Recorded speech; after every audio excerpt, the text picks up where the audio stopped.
ဆရာချစ်စိန်လွင်ကုန်းပေါင်ခက်ဆောင်ကြမြိုင်မှတ်တမ်းပဲ့ပြင်ကလှုပ်လှိုင်းကပုတ်အနောက်တောင်လေးအသွေးတင်းမွေးသောစပယ်ရနံမြက်လေးပန်းရနံများတို့သည်လေးနုလှိုင်းကလေးကိုစီးခိုရင်းလွင့်ပြန့်မျောပါလာပါသည်ပြေဝန်းသောလရောင်အောက်တိတ်ဆိတ်ငြိမ်သက်ခြင်းတို့စိုးမိုးနေသောနန်းရင်မြင်တော်ပေါ်တွင်ရွှေပြတ်သက်ငွေပြတ်သက်တို့အကြားလှုပ်ရှားသွားလာနေရသောအိပ်ဖန်တော်မှုမှာပတ်ဝန်းကျင်၏တွေ့ထိကြည်စားသည့်ကလိချင်းထံကိုမခံမရနိုင်တော့သည့်အတွက်ကြည်နူးစွပြန့်ပွဲတို့ကိုခံစားမိပါလေတော့သည်တောင်ဝန်ထမ်းဆောင်နေရသည်ကိုပင်အခိုက်အတန့်မေ့လျှော့သွားမိတော့ကဂိယူနာယတအပြည့်ပါရှိသည့်မြမစာပေလောကတွင်ထင်ရှားသောယတုကိုလေတံမျှဖြင့်တိမ်ကံမင်းတွင်စနစ်ခွင်ကိုလွမ်းပင်စီမြင့်ကြာရှည်တာအကူတပေါင်းမင်းလွင်ရွက်ကျင်တောင်လေကမြူပြက်ဖွယ်နှုတ်စည်းတွေဖျားမတက်တာချီဤထွေထွေကိုရွတ်ဆိုရင်းရှောက်၍အိပ်ဖန်တော်သားများကိုလိုက်လံစစ်ဆေးနေသူမှာအိပ်ဖန်တော်မူကဖိုးညွန့်ဖြစ်ပါလေသည်ကဖိုးညွန့်မှာလာရောင်အောက်တွင်မိမိအထံတူရှူလာနေသောလူရိပ်နှင့်ခြေတံကြားရောင်ရှိ၍တပိုင်းတစနှင့်ရတုအဆူရပ်သွားပါသည်အိပ်ဖန်တော်မူတယောက်အနေဖြင့်အိပ်ဖန်တော်သားများကိုတာဝန်ကျေပွန်စွာထမ်းဆောင်ခြင်းရှိမရှိကိုနှစ်ပဟိုလျင်တစ်ချိန်ကြလှက်ပတ်စစ်ဆေးယူထုံးစံအတိုင်းကင်းစစ်ထွက်ခဲ့ခြင်းဖြစ်ပါသည်သူ့စစ်ဆေးရင်အနောက်တော်ကြီးအဆောင်လမ်းကူအရောက်တွင်သူ့ထံသို့ဥတီလာနေသူကိုမြင်မိ၍ရန်သူလောမိတ်ဆွေလောမခွဲခြားနိုင်သေးသဖြင့်စောင်းသားကိုဆွဲ၍အရိပ်အကဲခက်ရင်းစောင့်ဆိုင်နေပါသည်သူ့တပည့်အိပ်ဖန်တော်ဆောင်ငါအောင်ခင်မှန်းကွဲကွဲပြားပြားသိရတော့မှာငါအောင်ခင်ဘယ်ဖို့အကြောင်းကြောင့်နင်ရက်သည့်တောင်းမရှိရပေတည်းပြတ်သားစွာနှင့်ခက်အုပ်အုပ်အမေးလိုက်တွင်မှန်လားပါကျွန်တော်မျိုးတောင်းထမ်းဆောင်ရသည့်တက်စိတ်မိဖုရားအဆောင်တော်ဝမှဘုံမင်းလာသည်ကိုမြင်မိ၍တင်ကြရန်အကြောင်းထူးကြောင့်လာရခြင်းပါဘယ်လိုအရေးပါလဲငါအောင်ခင်မင်းတရားကြီးကြွလာတဲ့ခိုက်အဆောင်တော်အဝနေရဟင်းလင်းဖြစ်ရင်နင့်ခေါင်းရောငါခေါင်းမှာဖြတ်ရော်မယ်နင့်နေရရောက်လီမှပြောလူရပြောပဲကဖိုးညွန့်ရဲ့အမိန်ကြောင့်ငါအောင်ခင်လဲနောက်ဆုတ်ရင်းကိုကိုညွတ်အယူသေးပြုကာထွက်ခွာသွားပါသည်ငါအောင်ခင်သွားရနောက်သူကဖိုးညွန့်လဲစိုက်မကွာလိုက်ပါလာရင်ငါအောင်ခင်ပခုံးကိုပုတ်၍စိုးစမ်းမောင်နင့်အရေးဟုတီထူးလေတံဖြင့်မေးလိုက်လေသည်မှန်လားပါဘုံမင်းမရောက်မီတပဟိုမရှိတရှိလောက်အဆောင်တော်တွင်သို့ဝင်ရောက်သူအပြူတော်ချောချောတယောက်ပေါင်တော်မှမင်းသေးမင်းကြောင်ပေါ်သွားသည်ကိုမြင်ပါသည်ကျွန်တော်မျိုးတောင်ဝန်ရွက်ရသောအဆောင်တော်ကြည့်ရှင်တကားအကျော်ထိုးခွင်းမင်းကြောင်ပေါ်သွားသည်ကိုငွေလရောင်အောက်တွင်ထင်းထင်းတွေ့ပါသည်ဘုံမင်းဟဲငါအောင်ခင်တေချာအောင်နင်းစိုးဝင့်ရဲ့လားအခုကောဒီအပြူတော်ဘယ်မှာရှိပါဘုံမင်းပြပေးလဲခံရမယ်ပါဒီအဆောင်တကားဝါကကျွန်တော်မျိုးတဖွာမှမရွှေ့တဲ့၍ဒီအဆောင်တွင်ရှိရမည်ပါငေါအောင်ခင်လဲတီးတိုးလေတံဖြင့်ပြောရင်းအဆောင်တော်အတွင်းသို့မင်းငေါ့မျက်ရည်ပြပါလေသည်ရှင်းနှန်းအဆောင်များဝင်လျင်တကားစီအဖြစ်ဖြင့်တထောင်လောက်ရှိသောတကားခြေချုပ်အတားများကိုကြော်ဝင်ရသည်မန်လေးနန်းတွင်ဝင်ရောက်ကြည့်ရှုဘူးသူများတည်ပါသည်ကဖိုးညွန့်လည်းမစင်းစားတတ်အောင်ရှိနေသဖြင့်ငါအောင်ခင်ပြောဆိုချက်မှန်သိရှိရန်အချိန်တော်ကြာစောင့်ဆိုင်ကြည့်မိပါသည်ထိုးခွင်းမင်းကြောင့်ပေါ်သွားသည်ဆိုသောအပြူတော်မှာထွက်မလာပါမိုးလင်းကနေ့ရောက်လေတော့မှတခြားတာဝန်ရှိသူများပေါ့ရော့မှုရှိမရှိလိုက်လံစစ်ဆေးရမည့်အတွက်ထိုအဆောင်တော်မှထွက်ခွာခဲ့ရပေသည်အိပ်ဖန်တော်သားများမှအပတောင်ဆောင်တော်မြောက်ဆောင်တော်၎င်းတော်အနောက်နမ်းမစင်အနောက်ဆောင်တော်တို့တွင်ယောက်ျားများဝင်ထွက်သွားလာခွင့်မရှိရပေခြေကကျူးလျင်ဒူးကိုဖျက်ရမည်ဟုအမိန့်တော်မှတ်ထားသည်အဆောင်တော်တွင်ထိုးခွင်းမင်သိပ်ပါရှိသော အပြိုတော်ရှိသည်ဟုအိပ်ဖန်တော်မူကဖိုးညွန့်အဖို့တခါဘူးမှမကြားမိခဲ့ပြီထိုခွေမင်းကြောင့်ထိုးနှံခြင်းအလုပ်မှလည်းမိမများအတွက်မဟုတ်ပါပြီမင်းသိဆရာကိုယ်တိုင်ကလည်းမင်းသိထိုးနှံသည့်စုပ်အပ်ကိုအတနာခံ၍ထိုးပေးမိမဟုတ်ဟုလဲကဖိုးညွန့်စဉ်းစားမိပါသည်ကဖိုးညွန့်အနေဖြင့်ထိုခွေမင်းသိပြဿနာကြောင့်အတော်စိတ်မောလူမောဖြစ်နေမိပြီ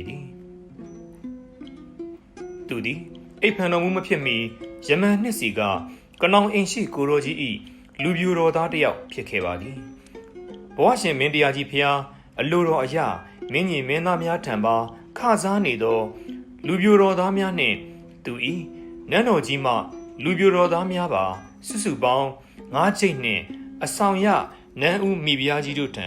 ခစားသူအပြူတော်9ချိတ်တို့ကိုတပြိုင်တည်းလက်ထပ်မင်္ဂလာပွဲကျင်းပပေးခဲ့ပါသည်ထို့သောလက်ထပ်ပွဲတွင်ပါဝင်ခဲ့ရသူများကိုတန်ရာယာဒူးရာခံများပေးအပ်ခဲ့ပါသည်ထို9ချိတ်ထဲတွင်ပါဝင်ခဲ့သည့်ကဖိုးညွန့်မှာအိမ်ရှိစံဥပယာစာကနောင်ကိုရိုကြီး၏လက်ဆွဲဖြစ်၍ဘုန်းတော်ကြီးဖျားယုံကြည်တော်မူသဖြင့်အိပ်ဖန်တော်မူအဖြစ်မြောက်စားခဲ့ခြင်းဖြစ်ပါသည်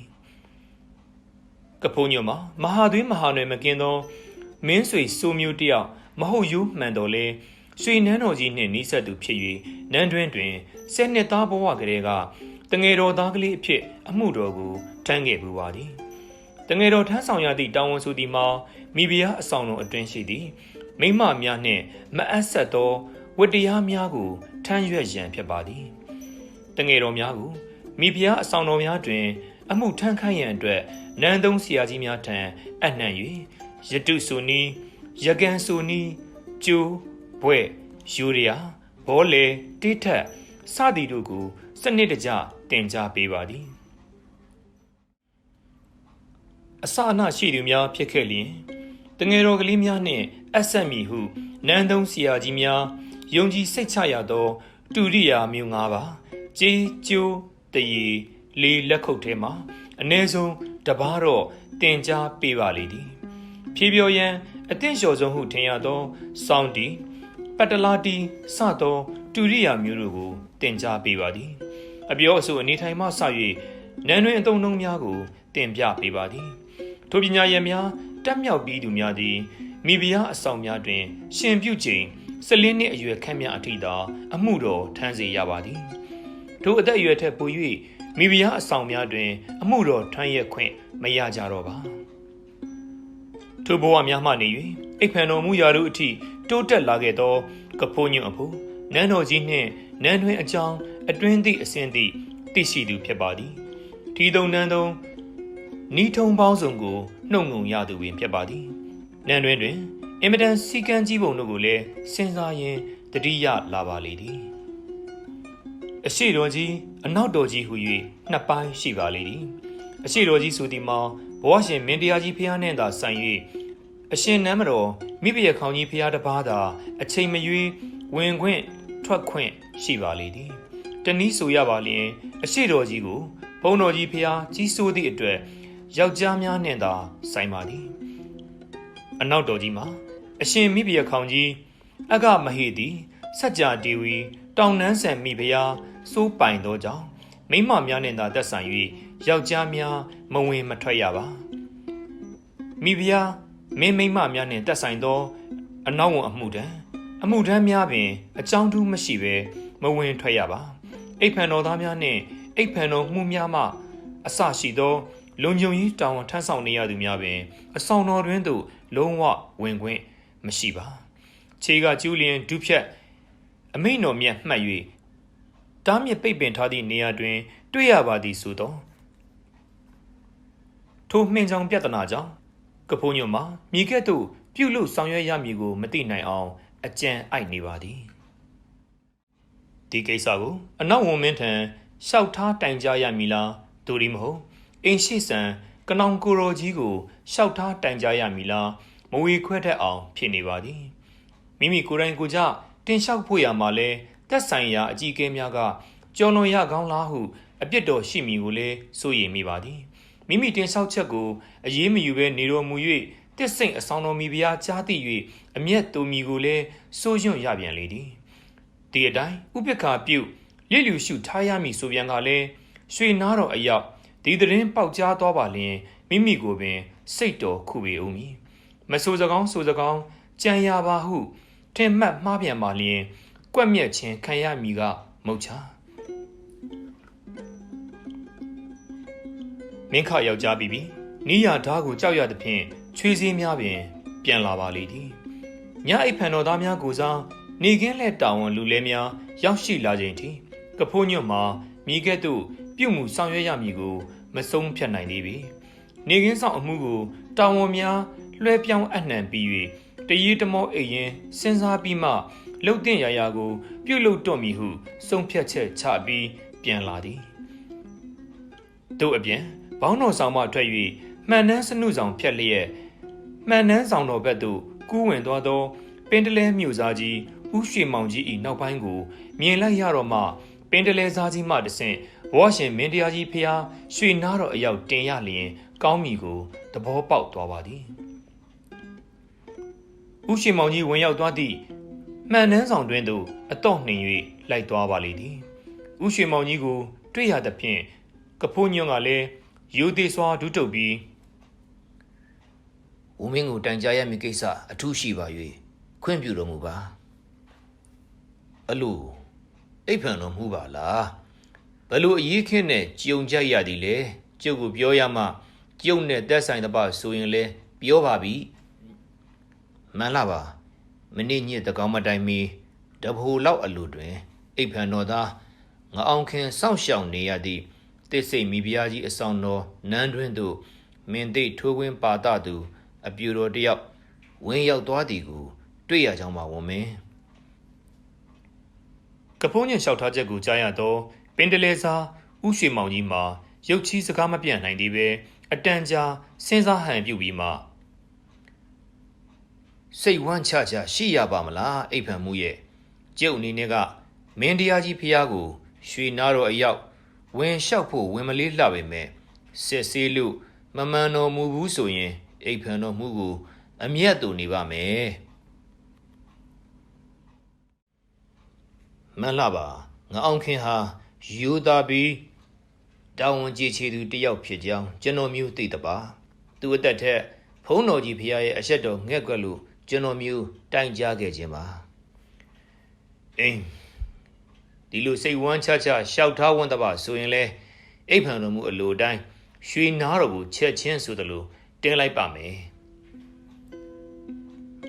ပင်တလဲမျိုးသားကြီးဦးရွှေမောင်ကြီးထံမှပြန်ကြားချက်ရရှိလေတော့မှစိတ်အေးသွား၍အယူအသေးပေးလျက်နှုတ်ဆက်ပြန်ခဲ့ပါတော့သည်အပြန်လန်းတွင်ပင်တလဲဝန်ဦးရွှေမောင်ကြီးအကြောင်းသူကြားဘူးခဲ့သည်တို့ကိုပြန်လဲသတိရလာပါသည်ဦးရွှေမောင်ကြီးသည်အသေးကြီးမျိုးရိုးမှဆင်းသက်လာသူတယောက်ဖြစ်ပါလေသည်အိုးအိမ်တော်ပြူပြီးသည့်တိုင်အောင်အလုတ်လုတ်သူမဟုတ်ဟုကြားဘူးပေသည်သူဤဇာတာဆန်းလက်ကောင်းသည်ဟုယုံကြည်ပြီးဂုံယူနေသူတယောက်ဖြစ်ကြောင်းသိရသည်မြို့စားနေစားပယ်စားဖြစ်မိဟုသောယုံကြည်ချက်ကြောင့်မြည်သည့်အလုတ်ကိုမျှမလုပ်ဘဲမိဘအိမ်တွင်အခန့်သားထိုင်၍စားတောက်နေသူတယောက်ဖြစ်ပါလေသည်မိသည့်အလုတ်ကိုမျှလည်းမိခင်ဖြစ်သူကလက်ကြောတင်းအောင်မလုပ်စေရပေတာဤရုပ်ရည်ယူပနိကေအသွယ်သွယ်တို့မှာတင့်တယ်ရှုမောပွေရာဖြစ်ပေသည်ဇာတာဆန်းလက်မှာလည်းကောင်းမွန်လှပေသည်ဥက္ကတစ်တို့လည်းလူတာမန်တို့အတွက်တခုတလေပါရင်မလွယ်ကူပေမဲ့သူမဤသားချက်သည်အုတ်သုံးချက်နှင့်ကတက်နှစ်ပွင့်ရထားသည်ထို့ပြင်နေစ်ပြလဲကင်း၍မူကြီးမှတ်ရာဒေနာပတိအမှန်စင်စစ်ဧကန်ဖြစ်ရမည်ရာဇရုပ်ပါသူဟုရွာဦးကျောင်းဆရာတော်ဦးကေတုမကြာမိတ်ဆိုခဲ့ပေသည်မိတ်တီလာမျိုးအရှိမြောက်ကံကျိုးရရွာတွင်ရှိယဟန်ရှင်လူပြိတ္တအပေါင်းသည်သူသားရွှေမောင်ကြီး၏ဇာတာကိုမိမိသူမရှိကြောင်းသူမိဘများသိသည်ဥပရိယုတ်ကောင်းမွန်မှလည်းသူမ၏သားရွှေမောင်ကြီးကိုရှင်နိုင်သူမရှိဟုအထင်ရှိနေပါသည်ဦးရွှေမောင်ကြီး၏ဖခင်မှာရိုးသားသူတယောက်ဖြစ်၍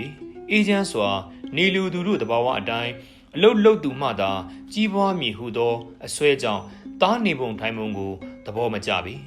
မိမရပြီးသည့်တိုင်အောင် မိဘမိခိုစားရသည့်ဘဝကမလွတ်ကင်းသေးသည့်သားဖြစ်ကိုမကြည်မနှက်နှင့်တနေ့သောနနက်ခင်းတွင်သူ့သားကိုဂယုဏဒေါသောဖြင့်မြည်တွန်းတောက်တီးလိုက်ပါသည်စူပူကျိမ်မောင်းခြင်းခံရသောဥရွှေမောင်ကြီးသည်ခရင်ကိုထမ်းရင်းဖခင်၏လက်ငုပ်အလုပ်ကိုလှုပ်အံ့ဟုနေအိမ်မှထွက်ခဲ့ပါလေသည်လေပွဲရှိရာတော့ရွာပေါက်ရောက်သည့်တွင်ကိုရွှေမောင်ကြီးထမ်းလာသောခရင်ရိုးကိုမိုးကြိုးခပါသည်ထင်ရှားသောထိုအတိတ်နမိတ်ကြောင့်ခရင်ကိုနေအိမ်တို့ပြန်မပို့တော့ဘဲရွာလယ်စရက်တွင်စိုက်ထောင်ထားခဲ့ပြီးအမရဗုဒ္ဓသို့ထွက်ခွာလာခဲ့ရမှာမင်းတို့မင်းသားနှင့်အဆက်ရ၍ခစားရပါတော့သည်ဘဝရှင်မင်းတို့မင်းတရားကြီးအဖြစ်အမြင့်သို့ရောက်ရှိလာခြင်းတွင်လက်ဆွဲတော်ကြီးကျွန်းယုံဥရွှေမောင်ကြီးကိုပင်တလဲမြို့စားစေ၍ဘရင်အပားတော်ကိုခစားရသူဖြစ်သည်ညီတော်အင်ရှိဥပရာဇာကနောင်ကိုတော်ကြီးကလည်းယုံကြည်တော်မူ၍အရေးပေးတော်မူခဲ့ပေသည်ပကံမင်းထံမှထိနှန်းကိုလှုပ်ကြံခြင်းကကိုယ်တိုင်ကိုကြစွန့်စားပါဝင်ခဲ့သူဖြစ်ပါသည်အတွင်းအပြင်ရေးမှဆက်၍ဘုန်းတော်ကြီးဖျားနှင့်ညီတော်ကနောင်အင်ရှိဆန်ကိုတော်ပါနှစ်ပါးစလုံးအရေးတယူတိုင်ပင်ခြင်းခံရသူဖြစ်ပေသည်အိပ်ဖန်တော်မူကဖိုးညွန့်လည်းဥရှိမောင်ကြီးအကြောင်းစဉ်းစားရင်းသူ့ဖုံးသူ့ကံကပါသောကြောင့်မျိုးသားကြီးဖြစ်ရသည့်အပြင်ဘဝရှင်မင်းတရားကြီးဖျား၏အရေးယူမြောက်စားခြင်းခံရပုံတို့ကိုတုံးသက်မိ၍မအံ့ဩတော့ပါပြီဥရှိမောင်ကြီးလည်းမင်းတရားကြီးဖျားကိုနက်နက်ညီလာခံအပြီးမှရွှေမျက်နှာတော်ကိုကြည့်၍တင်လျှောက်တင်လျင်တင်လျှောက်မည်ဟုရည်စူးထားပါလေသည်နက်နက်ညီလာခံကိုမှန်နှန်းဆောင်တွင်ကျင်းပလေရှိပါသည်နေကင်းပိုင်းညီလာခံကိုတော့မှန်နှန်းဆန်ဆောင်တွင်ပြုလုပ်ပါသည်နိုင်ငံတော်၏အမြင့်ဆုံးတရားရုံးတော်ကြီးဖြစ်သောရွှေလွတ်တော်ကြီးကိုမြေစိုက်နှန်းတွင်တတ်မှတ်ပြုလုပ်ပါသည်၎င်းရွှေလွတ်တော်ကြီးတွင်ပြည်မှုပြည်ရေးကြီးလေးသောတရားများကိုမင်းတရားကိုယ်တော်တိုင်ထွက်တော်မူ၍တရားစီရင်တော်မူပေသည်ရွှေလွတ်တော်ကြီးကိုအကြောင်းထူးအထွေမရှိခဲ့ပါလျင်အဖိတ်နှင့်များမှသာကျင်းပပြုလုပ်လေရှိပါသည်ထိုနေ့နဲ့ညီလာခံစတင်သည့်အချိန်မှစ၍ညီလာခံဆဲချိန်တိုင်အောင်မိသည့်ကိစ္စများကိုမိသူကတင်သွင်းလျှောက်ထား၍မိကဲ့သို့ဆုံးဖြတ်တော်မူလေသည်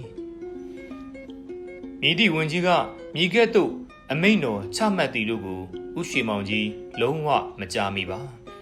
ညီလာခံချိန်တွင်ဘဝရှင်မင်းတရားကြီးအားမိကဲ့သို့စတင်တတော်ဦးတင်လျှောက်ထားရမည်ဆိုသည်ကိုစဉ်းစားတွေးတောကကရဝေးသားဖြင့်ထုလုပ်ရသည်ဘရုံယုတ်ခံရတနာများစီချက်ထားသည့်ဗမယာသနပလင်တော်ပေါ်ထိုင်တော်မူရင်းဝန်ကြီးဝန်ကလေးများတို့ရှောက်တင်ချက်များကိုအဆုံးဖြတ်ပေးတော်မူနေသောဘဝရှင်မင်းတို့မင်းတရားကြီး၏မျက်နှာမျက်နှာကဲကိုသာဖူးမြော်စောင့်စားငဲ့လင့်နေမိပါတော့သည်ညီလာခံဆဲ၍လူစုကွဲကန်ဤတခဏဝယ်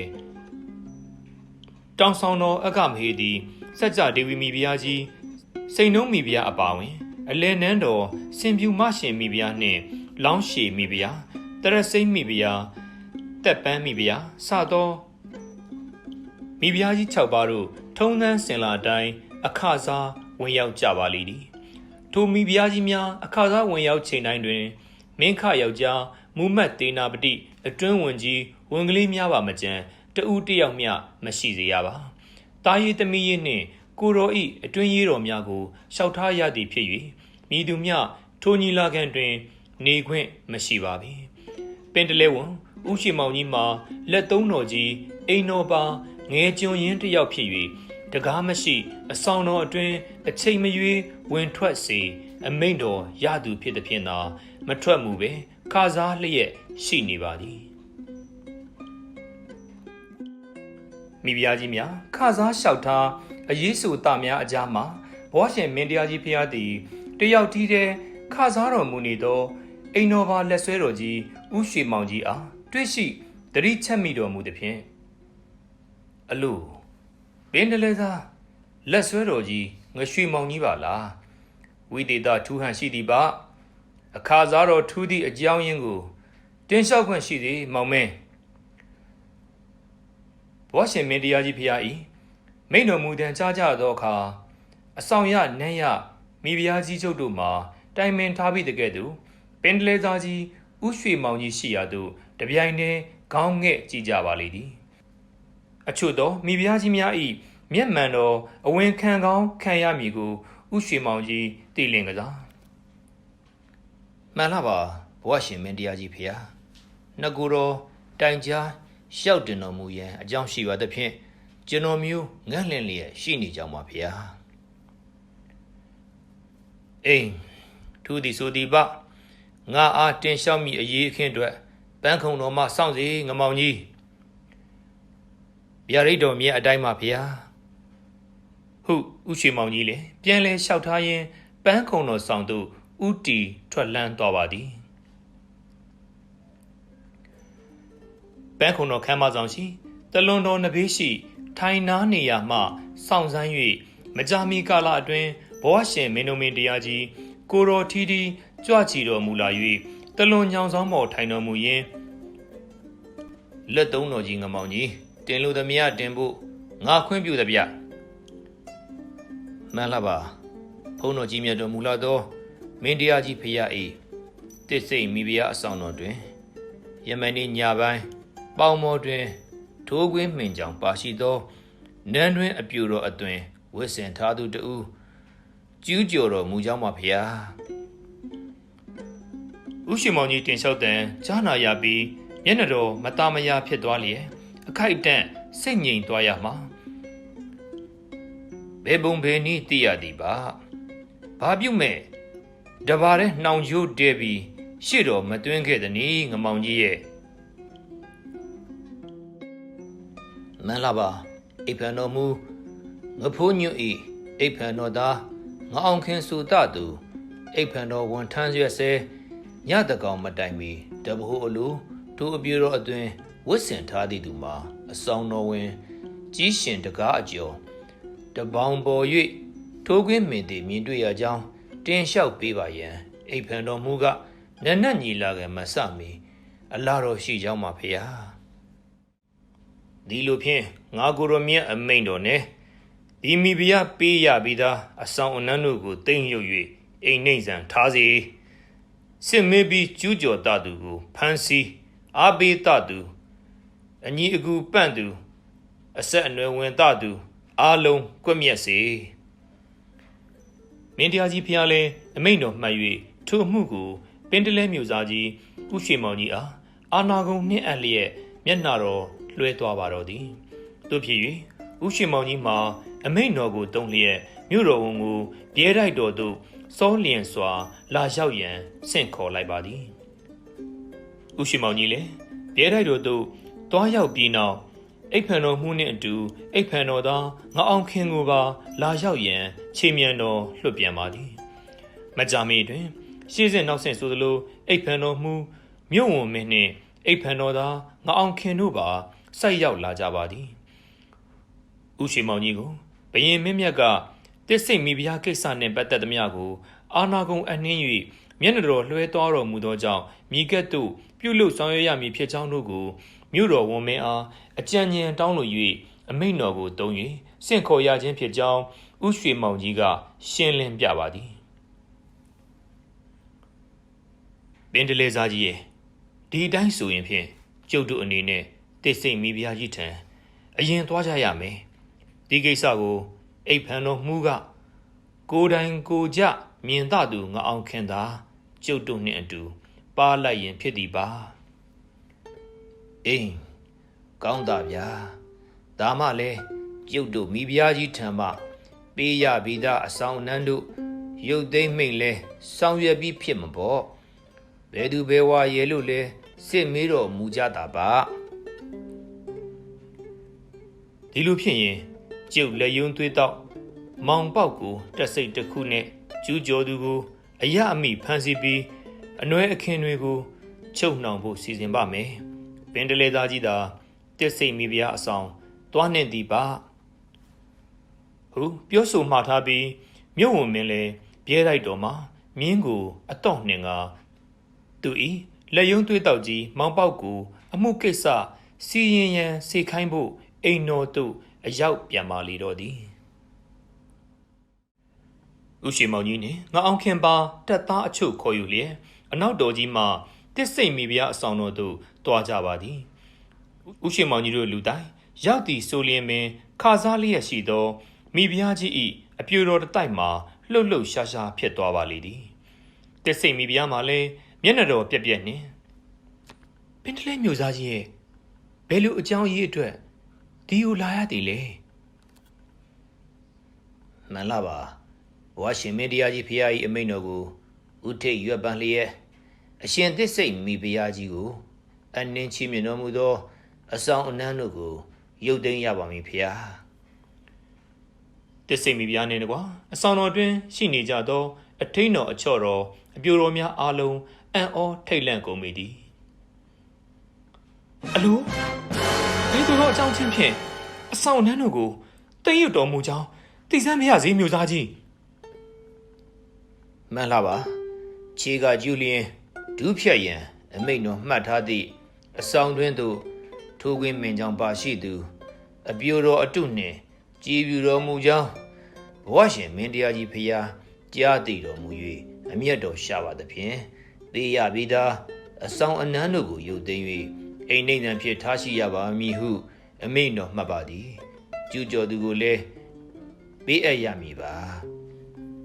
ပင်တလဲမျိုးသားကြီး၏အမိန်စကားကြားကြရသောသူအပေါင်းတို့မှာလှုပ်လှုပ်ရွရွနှင့်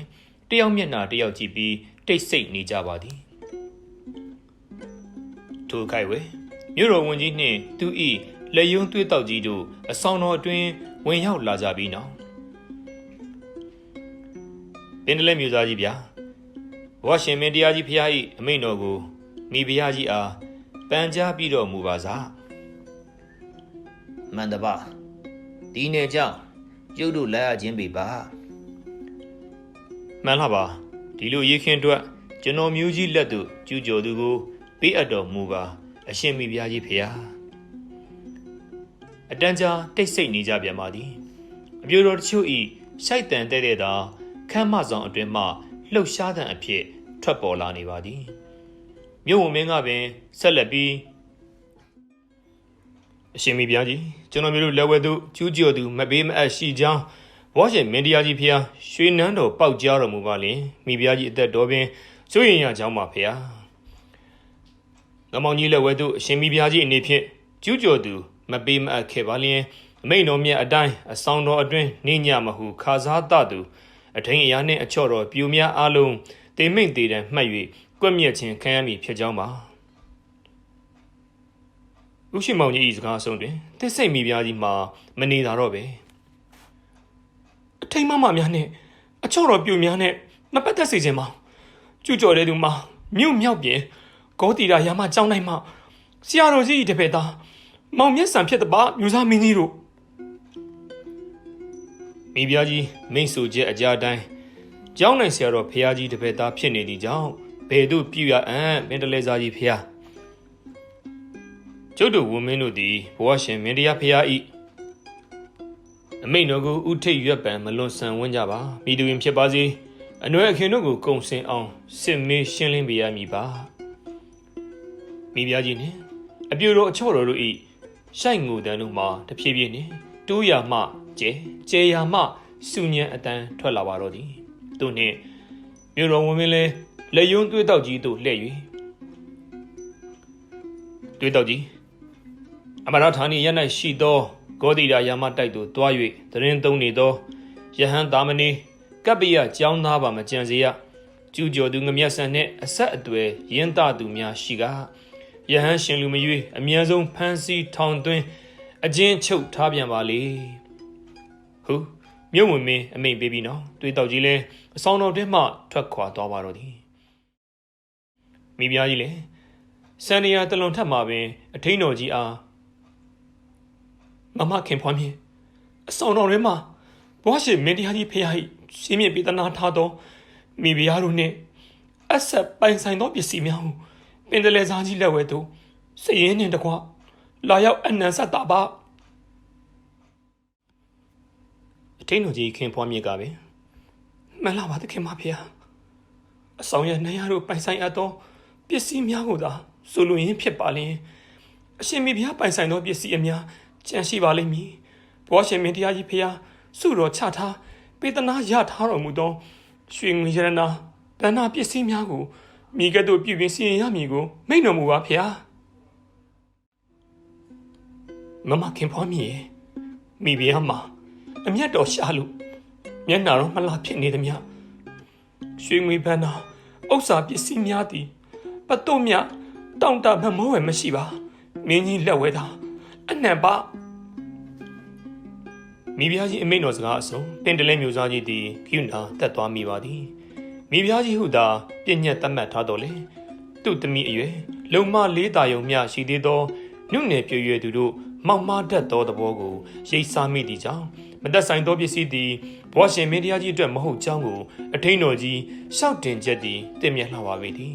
ကျိုးတို့လည်းဝဲသူအနှံ့ရန်အမိန့်တော်ပါရှိသည့်အတိုင်းအဆောင်ရနန်းရစဉ်ကပါဝင်သောပစ္စည်းများသာသက်ဆိုင်မိပါရွှေတင်ပြူငွေတင်ပြူရွှေကွန်းအုပ်ရွှေရည်တကောင်ရွှေခရားရွှေဖလားရွှေကလန်ရွှေထွေးကန်စသောမိမိဘုရားတို့ကံရဆောင်ရသည်လို့သာဖြစ်ပါမည်မြဝင်မင်းကလည်းဦးရှိမောင်ကြီးပြောကြချက်တင့်မြတ်မှန်ကန်လာပေသည်ပါကျုံနေဖြင့်ကျူးကျော်သူနှင့်အညီအကူပြုတဲ့သူအမှန်ရရှိစေရန်ဝန်တာကြံစီသေးသမို့ထောက်လှမ်းခရီးဆက်ရပါဦးမည်ပါဟုတ်ပေတပြူခမည်းပြောသည့်အတိုင်းသာပြောချိုးအောင်စီရင်လိုက်ပါညညီလာအမီဘွားရှင်မင်းတရားကြီးဖျားကိုရွှေနာတော့ရှောက်နိုင်မှုကိုသာပြည့်စုံသေးဖို့လုံးလဆိုင်ပေတော့ဝန်မင်းကြီးမန္တလေးမြို့တော်ဝန်ကြီးသည်မြောက်ပြင်အမရဌာနီအနီးရက်မှဂေါတိရာယာမတိုက်သို့လိုက်ပါသွားပါလေသည်ညညီလာခံတွင်တင်လျှောက်ရန်ရရှိသောအချက်လက်များကိုရွှေလွတ်တော်အဆောက်အုံဖြစ်သတ်မှတ်ထားသောမြေနန်းတော်တွင်ညီလာခံမစမီတပဟုအလူတွေ့ဆုံကြရန်အချိန်အချက်ပြုသွားခဲ့ပါသေးသည်မြို့တော်ဝန်လည်းဂေါတိရာယာမတိုက်ရောက်ရှိသွားခြင်းတွင်ကျူးကျော်သူငမျက်စံနှင့်နိစက်တဲ့သူရဟန်းရှင်လူ20ကျော်ကိုဖမ်းဆီးပြီးသားတွေ့ရှိရပါသည်တွေ့တော့ကြီးနှင့်အမှုတော်ထမ်းချို့မှာနန်းရှိရှိအရှိသင်္ကန်း၌ဟုခေါ်သည့်မဟာဝိတုဒ္ဓါယုံပထမတိုက်သူငမျက်စံ၏အစစ်ခံချက်အရာတန်ခါအချို့နှင့်သူ့အပေါင်းအသင်းများကိုဖမ်းဆီးရန်ထွက်ခွာသွား၍မတွေ့ရတော့ပါဂေါတိရာယုံကျောင်းတဲ့ဆရာတော်ဘုရားမှာတက်တော်90ကျော်ဟန်မရှိသေးတော့လေတိတ်ခါတော်ရှိပါသည်ပထမကျော်အောင်မြင်ပြီးသူစာတတ်ပုဂ္ဂိုလ်တီလသမားလေးရှိသောဆရာတော်တစ်ပါးဖြစ်ကြော်ကြားပါသည်ဘဝရှင်မင်းတို့မင်းတရားကြီးဖျားဤလက်ထက်တော်အခါကသာသနာကိုချီးမြှင့်မြောက်စားသည့်အတွက်စာတတ်ကျမ်းတဲ့ပုဂ္ဂိုလ်တို့မှာအထူးအခွင့်အရေးရရှိပါလေသည်အကျော်အောင်လျင်12မှုပင်တိုင်းကင်းလွတ်၍အခန်းဤအတွက်9အိမ်တောင်ရရှိပါလေသည်ယခုဖန်ဆီးထားသောဆရာတော်မှာနန်းတွင်သူနန်းတွင်သားများကိုးကွယ်စည်းကပ်သောဆရာတော်ဖြစ်၍လေမြို့ဝန်မင်းမှာဇောချွေးများပြန်လာအောင်အခက်ခဲတွေ့ပါလေသည်မြို့ဝန်မင်းလည်းဆရာတော်ထမသို့သွား၍ဥချပြီးခွင့်လွှတ်တော်မူပါအရှင်သူမြတ်ဖေဟာဖျားတွေတို့မှာမင်းခယောက်ျားဖြစ်၍အမိန့်တော်ကိုလွန်ဆန်ရန်မဝန်ကြောင့်တင်လျှောက်ပါသည်ဘွားရှင်မင်းတရားကြီးဖေဟာအကြောင်းစုံကြားသိတော်မူပါလျင်အပြစ်တော်မှချမ်းသာရာရနိုင်ကောင်းပါသည်ဖေဟာရှိပါစေတကားတော်မြို့ဝင်မင်းဘုံကြီးကံကုသိုလ်အတိုင်းဖြစ်ရပါမည်ဝန်မကင်း၍သာယခုကဲ့သို့ကင်းအောင်နေတော်လဲမရှင်းရခြင်းဖြစ်ပါသည်ငါသည်ဖေဟာသားတော်စစ်ဖြစ်၍ယနာသုံးပါးဟူသောဥထိတ်ထား၍တရားတော်ကိုနှလုံးသွင်းပါသည်တကားတော်ကိုအပြစ်မယူပါခံရသူမှာအဟောင်းဖြစ်၍ပြုသူမှာအသစ်ဖြစ်မည်ကိုစိုးရိမ်မိ၍မေတ္တာပို့တာပါသည်မြို့ဝင်မင်းဝိတရားအရာသာဆောင်ရွက်ပါဒီကိစ္စသည်ယဟန်တို့ကိစ္စမဟုတ်တော့လဲငါတပည့်ဖြစ်၍ငါမသိရဆိုတော့လဲတောင်းဝမကင်းမယုံကြည်မိကိုငါသိရှိ၍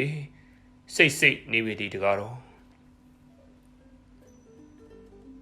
မြို့ဝင်မင်းလည်းတရားတော်ပြေဝသည့်သူတော်စင်ဆရာတော်ဘုန်းကြီးစကားကိုကြားနာတော်မူရသဖြင့်စိတ်ဝမ်းမချမ်းမြေ့လာစွာဖြင့်ခြေတော်ဥခိုက်ရင်ရှင်ဖျားသည်သူတော်စင်သူမြတ်ကောင်းဖြစ်ကြောင်းကိုဖျားတပည့်တော်တွင်တန်တရားမရှိကြောင်းမှရှင်ဖျားဘုန်းတော်ကြီးမိန့်တော်မူစကားအရာဝတ်မကင်း၍ဖြစ်ရခြင်းကိုဖျားတပည့်တော်ဆင်ញင်မိပါသည်ဖျားဟုလျှောက်ထားပါသည်၎င်းတော့စိတ်နှလုံး မြို့ညင်ချင်းကြီးစွာဖြင့်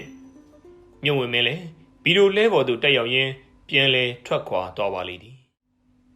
လက်ရုံးတော်သွေးတောက်ကြီးပြန်လဲစီရင်ခံချက်ပေါ်တွင်မူတည်၍ညညီလာခံတင်ဆောင်နိုင်ရန်အစီအစဉ်ပြုနိုင်ရန်သူ့အိမ်တော်သို့ဦးတည်ခဲ့ပါသည်မြို့ဝင်မင်းမျက်စိမျက်နှာအပြက်ပြက်နှင့်ဘီလိုလဲပေါ်မှဆင်းလာသည်ကိုမြို့ဝန်ကြော်မြင်လျင်စိတ်မချမ်းမြေ့စွာဖြင့်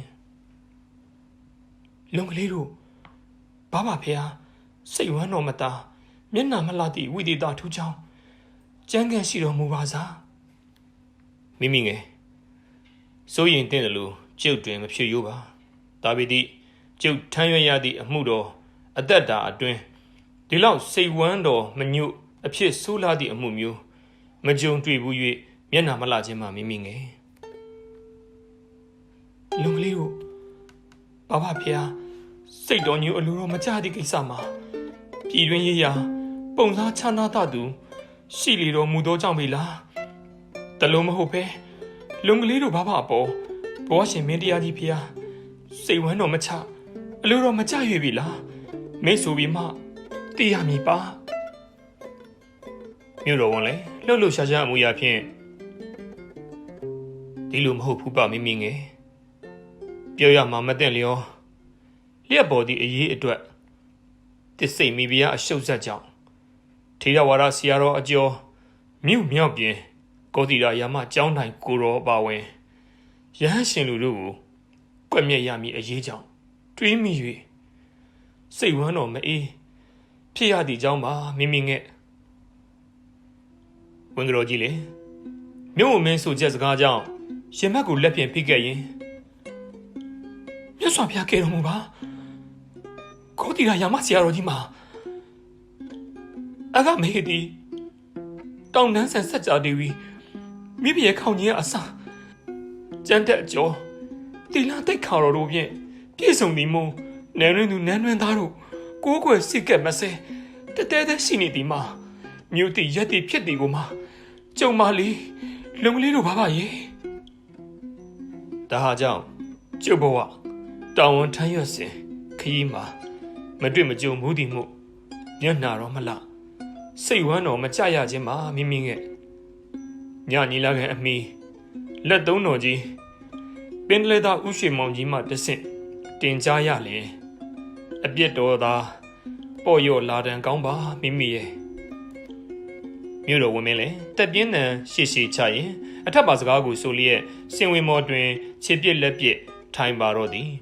ဝင်ကြော်လည်းနနက်စာအချိန်လုံးနေပြီဖြစ်သောကြောင့်နနက်စာပွဲတော်စာနှင့်အတူအချိုရမကအဖျားဖျားသောစားတော်အုပ်ကိုယူစေခဲ့ပါသည်အပါတော်မြင်အစီကံမဲထွင်းနှင့်ကျွံယုံတော်ဖိုးတန့်တို့ကိုမြို့ဝန်မင်းထိုင်နေရအရောက်တဲယူမချီ၍ကျွေးမွေးပြုစုတော်လေမြို့ဝန်မင်းမှာမတုံးဆောင်နိုင်တော့ပါဒီလိုနဲ့နှစ်ပတ်သားသားဆယ်ဘီသနာဆွန်းလောက်တွင်လက်ရုံးတော်သွေးတောက်ကြီးမောင်ပေါက်ချွေးတန်တရွှဲရွှဲဖြင့်ဝင်ရောက်လာပါသည်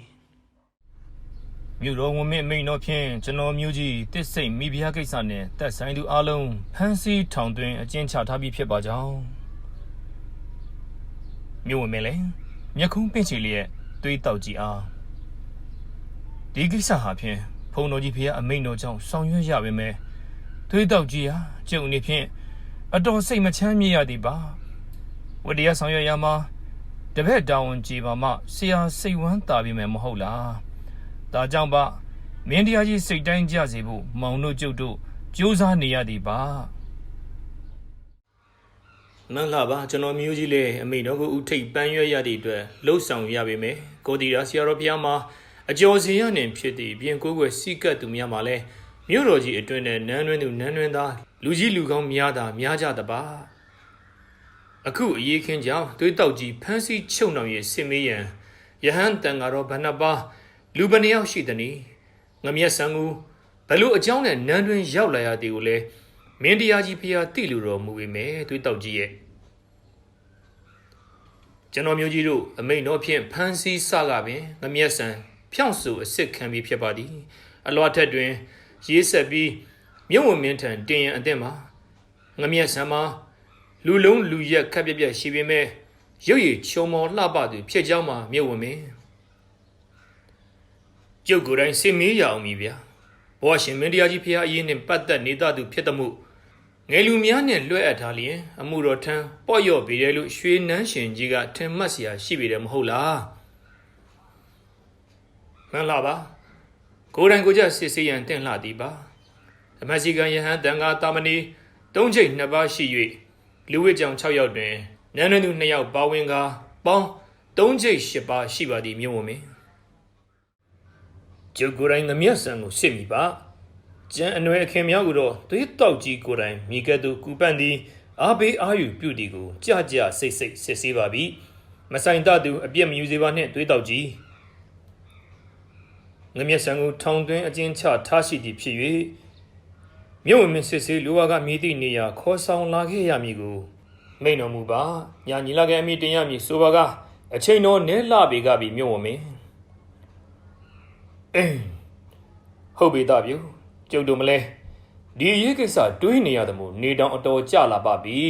တွေးတော့ကြီးလဲအမှုတော်လုံးပန်းနေရသမို့ယနေ့တာဖို့နားနေပါကျုပ်ဟာကျုပ်ပဲစီးတော်မြင်းနဲ့ထောင်ကျုပ်ကိုသွားစစ်ဆေးမဗျာ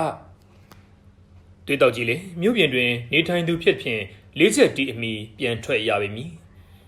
မြို့ဝင်မင်းအားနှုတ်ဆက်၍တွေးတော့ကြီးပြန်သောအခါမြို့ဝင်မင်းလည်းဇောင်းတွင်မှစီးတော်မြင်းကိုကျုံယုံတော်ဖိုးတန့်ကိုကုန်းနီးတင်ခိုင်းလိုက်ရင်အတွင်းတော်သို့ခိတ္တဝင်ရောက်သွားပါသည်အလိုအပြေတော်ခင်ထားနဲ့ခင်ဖုံးတော်ပါကလားဘယ်လိုဝိသေသထူးနဲ့လာကြတယ်လေအမိတို့ရဲ့မှန်လားပါမြို့မင်းကိုတပ်ပံမိဖုရားကြီးနဲ့ကျွန်တော်မျိုးမရဲ့ထိတ်ဆူဖုရားတို့ကအခေါ်တော်ရှိလိုက်ကြောင်းပါနင်တို့ကိုယ်တိုင်သွားပြီးတင်ပချေရမယ်ဆိုတော့မို့လာခဲ့ရသည်ပါမြို့ဝန်ကတော်မမကြီးဖေရှိပါလုံကလေးတို့ပါခုရင်စီးတော်မြင်းအသင့်ကုန်းတင်ခိုင်းရင်အတွင်းဆောင်ဘက်ဝင်သွားပါတယ်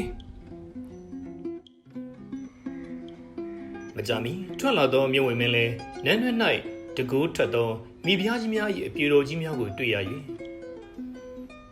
ဘယ်လိုအကြောင်းပါအမိတို့၏ရွှေနန်းတော်ကြီးကမလာစဘူးအလားထူးသည်မို့တစ္ဆိတ်မိဖုရားကြီးအကြောင်းစနေနာလာကြလေသလားတရစိတ်မိဖုရားကြီးအပြိုတော်ခင်ဖုံးကပင်မှန်လားပါမြို့တော်ဝန်မင်းကိုကျွန်တော်မျိုးမရဲ့အရှင်သခင်မိဖုရားနဲ့တပ်ပံမိဖုရားကြီးဖုရားတို့ကကိုယ်တိုင်ကိုကြသွားပြီးဖိတ်ခေါ်ချေကြပြီးဆိုမိတ်တဲ့အတွက်ပါအမိတို့သခင်မိဖုရားများကိုသာရှောက်တင်လိုက်ပါခုမကြမတင်ပဲကျုပ်ဝင်ရောက်ခါစားပါမယ်ဆိုတာကိုတစ္ဆိတ်မိဖုရားနဲ့ပတ်သက်သည့်အရေးခင်းဖြစ်နေတော့ဖုံးတော်ကြီးဖုရားကိုရိုရိုင်းပင်တလဲမြူစားကြီးဦးရွှေမောင်ကြီးကိုအရေးကုန်လွှဲအပ်ထားတာကြောင့်အမိတို့သခင်ဖုရားများကိုတင်ကြိုလျှောက်ထားနေကြပြီရောကွယ်တို့မြို့ဝင်မင်းလည်းနန်းတွင်ပြိုတော်ကြီးများကိုပြန်ချပြောဆိုပြီးကျူးကျော်သူမောင်မျက်စံရှိရာထောင်ကျုပ်သူတွားရောက်ပါလေသည်ထောင်မှုချင်းနှင့်တွေ့ဆုံပြီးကိုယ်တိုင်ကိုကြစစ်ဆေးရန်ငမျက်စံကိုအထုတ်ခိုင်းလိုက်ပါတော့သည်များမကြမီအတွင်းဆောင်းအချက်2ယောက်ခြံရံလျက်လိုက်ပါလာသူငမျက်စံကိုမြင်ရသည့်တခဏဝယ်မြို့ဝင်မင်းစိတ်တို့ပင်အတန်ငယ်တုန်လှုပ်သွားပါလေသည်ကြည်တို့အလေတင့်နေစွာဆံပင်နေသောဟင်းသာမင်းကိုမြင်တွေ့ရပြီးသည့်အလားလင်းသူယောက်ျားချင်းဖြစ်သူမြို့ဝင်မင်းကိုယ်တိုင်ပင်ဂယုဏစိတ်ယိုဖိတ်လာပါသည်ရတိမင်္ဂလာအပေါင်းတို့နှင့်ပြည့်စုံသူပင်ဖြစ်냐တော်လေကံမကောင်းအကြောင်းမလှ၍ကာမေတုမိစ္ဆာစာရကံကိုကျူးလွန်သူဖြစ်ရပြီသည်ဟုမြို့ဝင်မင်းပင်ထင်ယောင်ထင်မှားကျူးလွန်သူအတွက်စောရကတက်လို့စိတ်ဖြစ်သွားရပါလေသည်ကဲမောင်ရင်ဘဲကနေပြီးဘလို့တစ်စိတ်မိဖုရားနဲ့မောင်မောကြရသည်ကိုသူတို့နဲ့လူရင်းကိုလင်းစမ်းပါမလားပါမြို့ဝင်မင်းဖုရားကျွန်တော်မျိုးဒီဂေါတိတာရာမကျောင်းတိုက်အုပ်စီရတော်ဖုရားနဲ့တရားရဲနေတည်ရဲတောက်တဲ့သူအုပ်ဖို့ရွာသားဖြစ်ပါသည်ဆရာတော်ဖုရားကျောင်းတော်တွင်စာဝါတက်နေသူဖြစ်ပါသည်ရောင်တလုံးအစုံမခံလူသေး၍ပထမငယ်ပြန်ဆိုပြီးမှတောင်နှပေါင်းသို့ကူးဝင်တော်မူဟုရည်မှန်းချက်ရှိပါသည်နောက်ထောင်နေရမှာစကားအဆုံးမီမြို့ဝင်မင်းကကြားဖြတ်၍အဆောင်တော်ရဲကိုဝင်ရောက်ပုံနဲ့တစ်စိတ်မိဖုရားနဲ့ဘလို့ရင်ပါကြပုံသာပြောပါပြီကျူးကျော်သူအတွက်ကတော့တေမိတ်ပဲကိုလူရကျွန်တော်မျိုးကိုတွေးတောက်ကြည့်စစ်စီးမေးမြန်းသည့်အတိုင်းထွက်ဆိုရမည်ထင်မှန်၍ပါဗျာကျောင်း၌သို့တစ်စိတ်မိဖုရားလာပြီလာဝယ်နေတိုင်း စွန့်အိုကိုယ်တိုင်ပိုက်၍စွန့်ဝက်ဖြူအလားတွေကျွန်တော်မျိုးကြီးအားတွေ့မြင်တော်မူပါသဖြင့်ဆရာတော်ဖျားအားဒီတငယ်ရုပ်ရည်ယူပကသည်ကျောင်းတော်နှင့်မတန်ထိဟန်နန်းဆန်တည်မှုတပည့်တော်မှအထံပေးအပ်ပါလျင်နန်းတွင်သုံးမင်းခစားယောက်ျားဖြစ်စီရပါမည်ဟုလျှောက်ထား၍တောင်းဆိုတော်မူချက်ကိုဆရာတော်ဘုရားကငါတို့ရဲ့တာမည်ဖြစ်တော်လေသူအလိုရှိ၍လိုက်လိုပါသည်ဆိုပါမှဖြစ်ပေမည်သူတဘောစောကြောပြီးတက္ကမကြီးဟုဖုံးဖျားမိန်ကြားတော်မူခဲ့ပါသည်နမျက်စံလေအနှင်းငယ်များအား6ဟန်နှင့်တရွေးမြူရင်းခိတ္တစကားပြောရက်ဆိုင်ပြီးမှဆက်လက်၍မြို့မင်းတီတော်မူသည့်အတိုင်းကျွန်တော်မျိုးကိုဒီသုံးမှုတော်အထမ်းရတော်ဖြစ်စေမည်ဟုမိဖုရားအမိန့်ထားရှိသည့်ကြောင့်လိုက်လိုပါသည်ဟုဖြေပေးခဲ့ပါသည်ဒီနောက်ပိုင်းခင်ဝိုင်းစိုးနှင့်ခင်ဘိုးတို့ကဖုရားတပည့်တော်ကိုအပြေတော်တယောက်လိုဝတ်ဆင်စီပြီးအလိုတော်ရှိတော်မူသည့်အခါတော်တိုင်းတကောင်မတိုင်မီကြာကြီးရန်ကိုအရောက်လှမ်းရင်ဖြေပြောခဲ့ရရမှတနှစ်ကျော်ကြာတွင်အိပ်ဖန်တော်သားမြင်တွေ့၍ယခုကဲ့သို့ရာဇဝတ်တော်တင်၍အနောက်ဖွဲ့ရရှိခြင်းမှာမြို့တော်မင်းဖျားကောင်းကပြီမောင်ရင်သည်စတင်သူမဟုတ်တော့လဲကျူးကျော်သူအမှန်ပင်ဖြစ်သည့်အတွက်အကွက်မြက်ခံရမည်ပါဘဝကူးပြောင်းကောင်းစေရန်မကွက်မြက်ခင်ဖျားတရားသာအာယုံပြုပြီးကောင်းရာကောင်းမှုသာပြုပြီးတော့ကိုလူကြီးမြို့မင်းလေမောင်မြတ်ဆန်အားစကားပြန်ကြားရင်ထောင်မှုအကျက်အာနာပကွက်သားများပါမကျန်အားလုံးကိုတစ်စိတ်အမှုနှင့်ပတ်သက်သူအားလုံးယဟန်ရှင်လူများမှာကွက်မြက်ခံရမိသူများဖြစ်၍စစ်ဆေးမင်းမြဲမှုမပြီးမီမလစ်လက်မလျော့ပါစေရနှိပ်စက်ညှဉ်းပန်းမှုလည်းမရှိစေရမင်းတရားကြီးဖျားကိုတော်နှင့်သက်ဆိုင်သောအမှုဖြစ်၍အကျဉ်းအချုပ်ချထားသူများမပြောက်မရှစေရန်ကိုလည်းအထူးဂရုပြုရမည်စသည်တို့ကိုတွင်တင်ဆုံးမပြီးရွှေနန်းတော်ကြီးစီသို့ထွက်ခွာခဲ့ပါတော့သည်ပင်လေစာဥရှိမောင်ကြီးနှင့်တွေ့ဆုံဖို့ရန်ချိတ်ဆိုထားချိန်ထက်အနှဲငယ်စောသေးသဖြင့်တပ်ပံမိဖုရားကြီးနှင့်တရစိတ်မိဖုရားထံအခါစားဝင်ရောက်ပါသည်ထိုမိဖုရားကြီးနှစ်ပါးစလုံးကလည်းမြို့ဝင်မင်းအားတစ်စိတ်မိဖုရားအမှုနှင့်ပတ်သက်၍မင်းများစုံစမ်းကြခြင်းဖြစ်ပါသည်မဟာဝိသုဒ္ဓယုံကျောင်းတိုင်းမှာတန်ခါအချို့နှင့်ဂေါတိရာယာမတိုက်ဆရာတော်ဘုရားအပါဝင်ယဟန်တန်ဃာတော်များကိုတော့တက်ညာညာစစ်ဆေးအပြစ်ပေးရန်တို့ကိုမိန့်ကြားကြပါသည်မြို့မင်းအနေဖြင့်လည်းလက်ဆွဲတော်ကြီးပင်လေစာဥရှိမောင်ကြီးကိုသာအာနာကုန်လွှဲအပ်ခြင်းခံရသူဖြစ်၍သူသာတတ်နိုင်မည့်အကြောင်းတို့ကိုရှောက်ထားခဲ့ပါသည်မြို့မင်းလည်းဘ ဟု 9 ချက်တီးတန်ကြားရပြီး၍ပင်လေစာဥရှိမောင်ကြီးနှင့်တင်ကြိုချင်းဆူထားရာမြေဆိုင်နမ်းမကြီးစီသို့ထွက်ခွာသွားပါသည်ဥရှိမောင်ကြီးလည်းရွှေလွတ်တော်အဆောက်အုံအဖြစ်အသုံးပြုထားသောမြေဆိုင်နမ်းမကြီးမှမြို့ဝင်မင်းအလာကိုကျူဆူနေနှင့်ပါသည်မြို့ဝင်မင်းလည်းပင်လေစာကြီးရောက်ဒီမှာကြာပပြီလားကျုပ်လည်းတရစိမိဖုရားကြီးနှင့်တပ်ပံမိဖုရားကြီးများအခေါ်တော်ရှိ၍အခါစားဝင်နေရသမို့အချိန်တော်နှောင်းသလိုဖြစ်ရပေလေတဲ့နောက်မကြာတခဏပဲကျုပ်လည်းရောက်သည်ပါမိဖုရားကြီးကမြို့မင်းကိုတစ်စိတ်အကြောင်းပဲစောကြောသည်မဟုတ်ပေလားမှန်တယ်ဗျာကျုပ်ကလည်းပင်တလေစာဥရွှေမောင်ကြီးသာအညီအပန့်ပြုနိုင်ပေမယ်ဘုန်းတော်ကြီးဖျားကိုတော်တိုင်းအရေးကုန်အနှင်းတော်မူကြောင်းတင်လိုက်တယ်ဗျာဘာပြုမဲ့ပြောရသည်တော့မြို့မင်းရဲ့သူတို့တင်လို့ရတင်ရင်ပြီးတပါကျုပ်တို့ကခိုင်းသည့်ကျွန်းထွန်းသည့်နွားပေပါကပဲမြို့မင်းလေသဘောတွေ့၍ရေသွမ်းသွင်းရင်မှပင်တလေစာကြီးကအိမ်တော်ဘာလက်ဆွဲတော်ကြီးမှုမိဖုရားတွေကိုပြောခြင်းဆိုခြင်းသည့်အရေးဆိုမိန့်ဝံ့ပေမဲ့ကျုပ်တို့သာဆိုရင်ကောင်းပြောက်လိမ့်မဗျာပင်တလေစာကြီးနိမြို့ဝင်မင်းတို့လည်းစုံစမ်းသိရှိရချက်များအကြောင်းကိုအတန်ကြာဆွေးနွေးတိုင်ပင်ကြပါသည်မိကဲ့သို့တင်လျှောက်ကြရမည်ကိုလည်းညှိနှိုင်းတိုင်ပင်ကြပါသည်ပင်တလေစာကြီးအနေဖြင့်မဟာဝိသုဒ္ဓယုံကျောင်းတိုင်းမှာတိပိဋကဒရာအကမဟာပဏိတရာဇာဒိရိယာဇာဂုရုပွဲတစိနာမတော်ရစံကင်းဆရာတော်ဘုရားကြီး၏တပည့်ယဟန်အချို့လိုအမှုတွင်ပါဝင်ပတ်သက်နေသည်ကိုကြားသိရ၍စိတ်မကောင်းဖြစ်မိပေသည်ဂ ဂေါတိရာယာမဆရာတော်မှာလည်းအကျင့်သိက္ခာနှင့်ပြည့်စုံသူပုဂ္ဂိုလ်အကျော်ဖြစ်ကြောင်းကြားသိရ၍စိတ်မကောင်းဖြစ်မိပါလေသည်ညညီလာခံတပင်စတင်ချိန်စေရောက်သည်ဖြစ်၍မြို့ဝင်ကြီးနှစ်ပါးလည်းရှေ့တော်မှောက်အခါစားရောက်ကြပါလေသည်ညညီလာခံကိုလည်းမှန်နှန်းတော်ဗမရာဒနာဆောင်ခန်းတွင်ပြုလုပ်မြဲဖြစ်ပါသည်မူကြီးမှတ်ရာတေနာပတိစုံကြီးချိန်တွင်ဘွားရှင်မင်းတရားကြီးဖျားကြွရောက်တော်မူလာပေသည်ညီလာခံစတင်သည့်နှစ်ပြိုင်တွင်ဘွားရှင်မင်းတရားကြီးဖျားသည်ပင်တလေစာဥရှင်မောင်ကြီးအားအမေးတော်ရှိပါလေသည်ဟဲ့ငမောင်ကြီးရဲ့တစ်စိတ်မိဖုရားအရေးခင်းအတွက်ထောက်လှမ်းရသမျှနားတော်ဆက်ဆံမှန်လားပါဖုံတော်ကြောင့်အနွယ်ခင်များတဦးတယောက်များမကြံရလေအောင်ဖမ်းဆီးချုပ်နှောင်ပြီးကြမှာဗျာအမှန်ကူပတ်တဲ့သူတို့ကိုစစ်ဆေးရွေးချယ်၍ကွက်မြက်ရမည်လို့မိန့်တော်မူပြီးကြပြီပဲမဆိုင်တဲ့သူမှန်သမျှအပြစ်မရှိကင်းလွတ်ကြစေပါဗျာအနွယ်ခင်တို့ကိုဖမ်းဆီးချုပ်နှောင်ရတွင်ကျူးကျော်သူမှာကောတိရာယာမတိုက်ဆရာတော်ဖျားကြီးတားတပည့်ဖြစ်နေပါသဖြင့်ဆရာတော်ဖျားကြီးအားလည်းချုပ်နှောင်ပြီးရှိပါသည်ကျူးကျော်သူ၏အနွယ်ခင်များအဖြစ်နှင့်လည်းမဟာဝိတုဒ္ဓဦးကျောင်းတိုင်စံကင်းဆရာတော်ဖျားကြီး၏တပည့်သားအချို့တို့ပါရှိနေပါသဖြင့်မိကဲ့သို့အရေးယူအပြစ်ပေးရမည်ကိုအမိန့်တော်မှတ်တော်မူပါမင်းတရားကြီးဖျားတပည့်မကောင်းဆရာကောင်းသားသမီးမကောင်းအမိဖကောင်းဆိုပြီးတော့တပည့်တာဝန်ဆရာတွင်ရှိသမှုငါဆရာပင်ဖြစ်လင်ကစားအပြစ်ရှိတသူကိုအပြစ်ယူတော်မူစေမှသာတရားမင်းစစ်ဧကံဖြစ်မိပါကွက်မြက်မှုသာပြုပါစေငမောင်ကြီးအင်တရားကြီးဖျား၏စကားဆုံးတွင်ဥရှိမောင်ကြီးမှာဇောရကမတက်တာတော့သဖြင့်ဗျာဒိတ်တော်မြတ်အတိုင်းမှာဖျားဟုတင်လျှောက်လိုက်ရပါသည်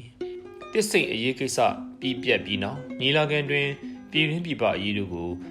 သက်ဆိုင်ရာဌာနဝန်ကြီးဝန်ကလေးအတွင်းဝင်စသည်တို့နှင့်တိုင်ပင်ဆွေးနွေးပြီးအခါတော်စိမှညညီလာခံတပင်ကိုရုပ်သိမ်းလိုက်ပါတော့သည်မြို့ဝန်ကြီးနှစ်ပါးလည်းညီလာခံအစဲတွင်မှကျုပ်စိတ်အထင်ကမဟာဝိတုဒ္ဓဦးကျောင်းတိုင်စံခင်းဆရာတော်ဖျားကြီးတားတပည့်များပါဝင်သည်ဟုကြားရကြတဲ့ကဒီမှုတော့ပေါ်ရော်ရန်ရဲ့လို့ယုံမှတ်မိတယ်ဗျာအမြင်နဲ့ကွဲလဲသွားတယ်ဗျာ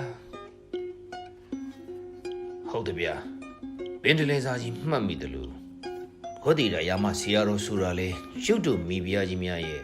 ဆရာတကာဖြစ်နေပြန်တော့ပေါ်ရော်တယ်ကောင်းရဲ့လို့ထင်မိတယ်ဗျာအေးကျိုးတို့ကတော့မင်းခါယောက်ျားဆိုတော့မင်းကြိုက်လိုက်ပြီးလှုပ်ဆောင်ကြရလိမ့်မပေါ့မြို့ဝင်မင်းဆက်လက်စစ်ဆေးမှုပြုတာပြုတပါအလုံးပြည့်စုံတဲ့နေ့အမိန့်တော်အတိုင်းလွတ်တဲ့နဲ့သူလွတ်ကွက်မြက်တဲ့နဲ့သူကွက်မြက်လိုက်ရုံပဲမြို့ဝင်မင်းနဲ့ပင်ကလေးသားကြီးတို့လည်းဘီလိုလဲကိုစီဖြင့်ကိုတက်ဆိုင်ရသူကိုစီထွက်ခွာသွားကြလေသည်တစ်စိတ်မိဖုရားမှုနှင့်ပတ်သက်၍ဖမ်းဆီးချုပ်နှောင်ထားခြင်းခံရသောရဟန်းရှင်လူများကြောင့်အုပ်အော်တောင်းနှင်းဖြစ်ခါထင်ကြီးအမျိုးမျိုးပေးနေကြပါသည်နေရာတကာတိုင်းတို့တွင်လည်းကိုလူရာကိုဆွဲပြီးတီတိုပြောဆိုနေကြပါသည်သာသနာဒါယကအဖွဲ့ခံ၍သာသနာပြုမိမင်းတရားကြီးကဤကဲ့သို့ယဟန်တော်များကိုမကွက်မြက်တန်ကောင်းနောက်တွင်ယခုကဲ့သို့အလားအလာများပပျောက်စေဖို့ရသောအပြစ်ရှိသူများကိုဖမ်းဆီးအကျဉ်းချအပြစ်ပေးခြင်းဖြစ်ကြောင်းတို့ကိုသာလက်တုပြောနေကြသည်စိတ်ဝဲတော်ပြီးအနေတော်ချလာပါကကျူးကျော်သူမှတပါအားလုံးကိုပင်ပြန်လွတ်လိမ့်မည်ဖြစ်ကြောင်းထင်ကြီးပေးသူများလည်းရှိကြပါသည်ထိုကောလဟလသတင်းမျိုးစုံကိုခြေဖြတ်သည့်သတင်းတစ်ခုမကြမီရွှေနန်းတော်ကြီးစီမှပြင်ပသို့ပေါက်ကြားလာပါတော့သည်အဆောင်ရနန်းရမိဖုရားကြီးတို့အကြီးအကဲမိဖုရားကြီးတစုတို့ကမင်းတို့မင်းတရားကြီးဖျားအားလျှောက်ထားကြသည်ဟုကြားရပေသည်ကျူးကျော်သူနှင့်ကိုထိလက်ရောက်အားပေးအားမြောက်ပြုသူတစ်စိတ်မိဖုရားနှင့်အပြူတော်နှစ်ယောက်တို့ကိုသာထိုက်တင်သောအပြစ်ပေးဆုံးမခြင်းပြုလုပ်ပြီးကျန်ရဟန်းရှင်လူများအားအပြစ်တော်မှချမ်းသာခွင့်ပေးပါရန်ဖြစ်ပေသည်ဘွားရှင်မင်းတရားကြီးဖျားကလည်းမင်းတို့ပါနောက်တစ်ကြိမ်ဒီအမှုမျိုးမကျူးလွန်ဝန့်စေရန်ပြင်းပြင်းထန်ထန်အရေးယူနမူနာပြသသည့်သဘောဖြစ်၍အမိန့်တော်များအတိုင်းကွက်မြက်ရမည်ဟုပြောကြားခဲ့သည်ဆိုကြ၍ နောက်တစ်ချိန်မြင်းမြပင်မတင်ရှောက်ဝတ်တော်ကြောင့်ပင်ဖြစ်ပါသည်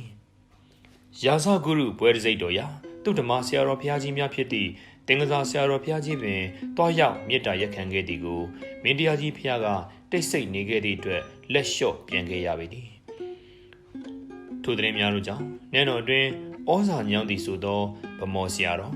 ရှန်ကလေးကျွန်းဆရာတော်အစရှိသောဆရာတော်ကြီးများပင်မတိကျိုးကျွန်ပြုနေကြလေသည်ငရွယ်သူကျောင်းသားရှင်သာမဏေများကိုသာကင်းလွတ်စေပြီးယဟန်တော်2ကျိတ်တာမဏေလေးဝတ်ကြောင်6ဘောင်း3ကျိတ်30တီတီတို့ကိုကွက်မြက်တုတ်တင်ရန်ရက်သတ်မှတ်လိုက်ပါတော့သည်တောင်စဲနေကွယ်လျင်တက်ဖြတ်ရမည်နှင့်နက်နက်အာယုံတစ်ချိန်တွင်အရှိတကားမှတောင်မွေးတစ်ချောင်းထောက်၍ဆရာတော်ကြီးတစ်ပါးတကားကိုလာရောက်၍တောင်မွေးဖြင့်ခောက်ပါလေသည်တကားမူအမေးလျှောက်ရှိ၍ပထမရွှေကျင်ဆရာတော်ဘုရားဖြစ်ကြောင်းပြောပြချက်အရာမနေသာဝန်သောအကြောင်းကြောင့်တကားမူကဖွင့်ပေးလိုက်ရပါတော့သည်နန်းတော်ဝင်တက်တက်မျိုးရိုးတကားနီတော့ရောက်ပြန်တော့ရှင်းနီတိုင်းအတွင်းတော်သို့ဝင်ခွင့်ပြုလိုက်ရပါသည်ဝါရှင်မင်းတရားကြီးဖျားဆက်တော်ခေါ်ရာမှန်နှန်းဆောင်သို့အိပ်ဖန်တော်သားများအကူအညီဖြင့်ရောက်ရှိတော်ပါလေသည်ဝါရှင်မင်းတရားကြီးဖျားဆက်တော်ခေါ်ရာတလွန်ညောင်ဆောင်ကိုတောင်မွေးဖြင့်ခေါ်၍နှိုးတော်မူရာမင်းတရားကြီးဖျားလည်းဆက်တော်ခေါ်ရာမှမျက်စိဖွင့်ကြည့်တွင်ပထမရွှေကျင်ဆရာတော်ဘုရားကြီးကိုမြင်တော်မူ၍ဆက်တော်ခေါ်ရာမှချက်တစ်ဖြုတ်ထကာရွှေကျင်ဆရာတော်ဘုရားကြီးကိုနေရာထိုင်ခင်းပေးလျက်ဥချပြီးအရှင်ဘုရားမြည်သူသောရေးခင်းတော်အတွက်ယခုကဲ့သို့အာယုန်တက်ကြွလာရပါသည်ဖေဟာ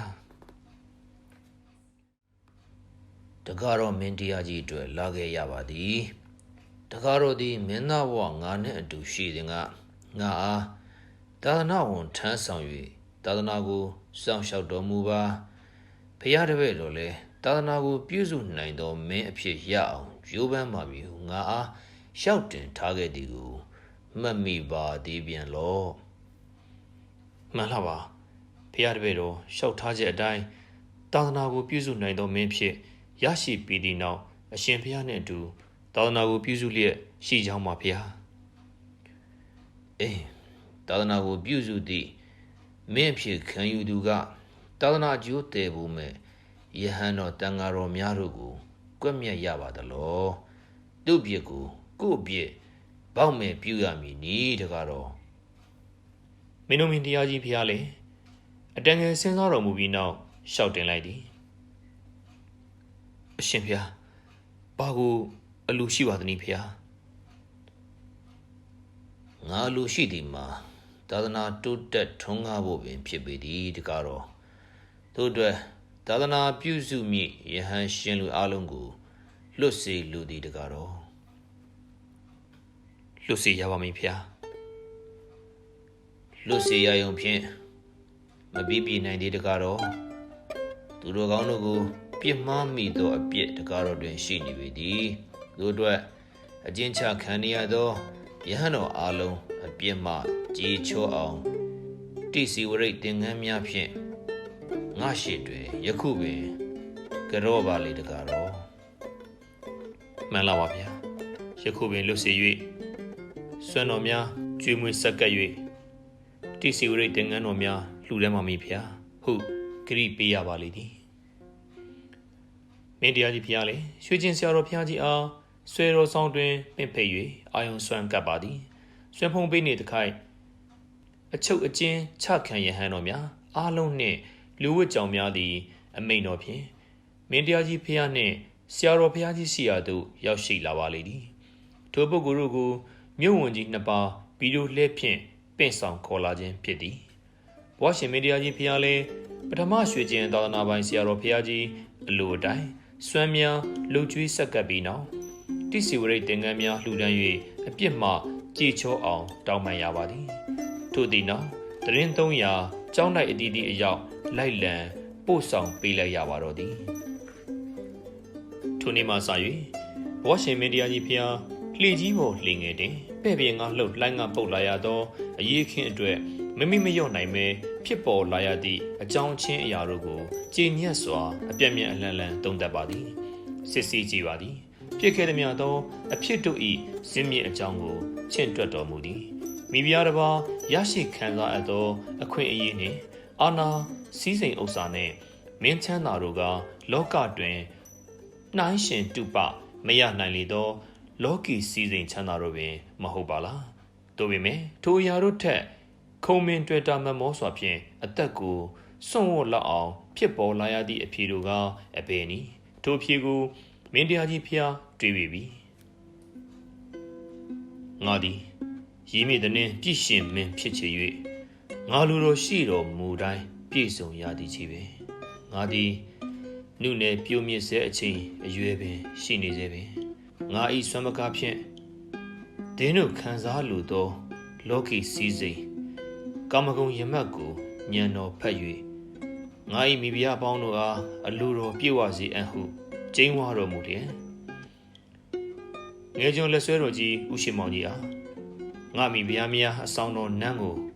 ငါကိုယ်တော်ကုသည့်အချိန်နာရီနေ့ရက်တို့ကိုစရင်ဖွင့်မှတ်တမ်းထားရှိစေမိဖုရားတို့အားတညလျင်တပါးကြအလှဲ့တော်ပေးရမည်မြည်သည့်မိဖုရားအဆောင်မှစတင်၍မြည်သည့်နေ့ရက်မြည်သည့်အဆောင်တော်ကူးရမည်ဆိုသောအစီရင်စရင်စရာနှင့်တကွငါ၏အလူတော်ကိုသိရှိပြီးသောငယ်ကျွန်းငမောင်ကြီးကနေ့စဉ်ငါအားညညီလာကံမစမီတင်ဆက်စီဟုအမိန်တော်မြတ်မှတ်လိုက်ပါလေသည်မြန်မာမင်းဆက်ပေါင်း186ဆယ်နှစ်ပေါင်း3000နီးပါးများမြန်မာနိုင်ငံတော်ကိုတကောင်းမြို့မှာစတင်တည်ထောင်အုပ်စိုးခဲ့သောမြန်မာမင်းအပေါင်းတို့ကိုကြီးမှတ်တမ်းများကိုရှာဖွေစူးစမ်းခဲ့တော်လေမင်းတို့မင်းတရားကြီးမှတပါ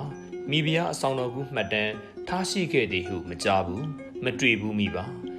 ထူးခြားစွာဆောင်တော်ကူမှတ်တမ်းဖွင့်လှစ်ထားရှိခဲ့သောတပါးသေးသောမင်းဖြစ်သည်ဘဝရှင်မင်းတရားကြီးဖျားစိတ်တော်ကြည်သာသောနေ့တွင်ငယ်ကျွန်းတော်လက်ဆွဲတော်ကြီးဥရှိမောင်ကြီးအားစကားဆက်မိသည့်အဖြစ်ကြောင့်ကျွန်တော်မျိုးကြီးစောင့်ရှောက်ထိမ့်သိမ်းရတော်မူသောဆောင်တော်ကူမှတ်တမ်းကိုနာမတော်အသစ်ပြောင်း၍တာဆက်မှတ်တမ်းဟုပြောင်းလဲခေါ်ခွင့်ပြုတော်မူပါဖျားဟုနားတော်အလျှောက်တွင်တောက်တော်ကြီးရွှေဖလားဖြင့်ရွှေမောင်ကြီးနှစ်ဖူးကိုဘဝရှင်မင်းတရားကြီးဖျားထုတော်မူလိုက်၍ဥရှိမောင်ကြီးမျက်နှာတော်ဖုသွားပါလေသည်ဥရှိမောင်ကြီးနှစ်ဖူးတော်ကြီးမှာတရက်မက10ရက်မြနှင့်လည်းမပြေပြောက်သည်ကိုမြင်ကြရသောဝန်ကြီးများဝန်လေးများတွေ့ရှိမေးတော်မူကြသောအခါ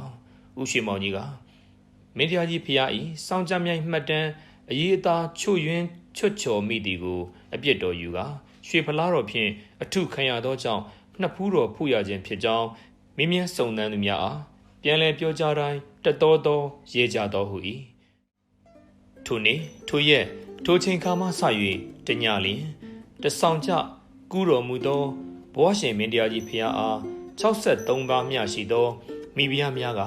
အဆောင်တော်ကူးရက်ဝေးအလှဲ့ပေးနေသည်ကိုဥရှိမောင်ကြီးအားဆန္ဒပြရေးဆိုကြပါသည်ထိုပြဿနာစတင်ပေါ်ပေါက်လာရသည့်နောက်အံ့ဩဖွယ်ချီးကျူးဝဲမယုံကြည်နိုင်ဖွယ်ကောင်းသောဗမာစေပညာအစွမ်းဖြင့်မင်းတို့မင်းတရားကြီးဖျားမိဖုရားကြီးအပေါင်းတို့အားနိုင်နှင်းစွာထိမ့်ချုပ်ကုတ်ကဲတော်မူခဲ့ပုံတို့ကိုလည်းစံတင်ရလောက်အောင်ပေါ်ပေါက်ခဲ့ပါသည်မင်းတို့မင်းတရားကြီးဖျားနဲ့ရော်လာတော်မူခြင်းတွင်မိဖုရားပေါင်း80ရှစ်ကျိတ်တိတိကျန်ရှိခဲ့ကြောင်းအချို့သောရာဇဝင်တုတေတီများပင်မသိရှိလိုက်ပါရင်သက်အံ့ဩချီးမွမ်းပွေသောမြမစေးပညာဆွမ်းမကားကိုအခြေခံထား၍ဖြစ်ပေါ်လာသောမင်းတို့မင်းတရားကြီးဖျား၏စောင်းကြမြိုင်ပုံမြင်ပေါင်းမှလည်း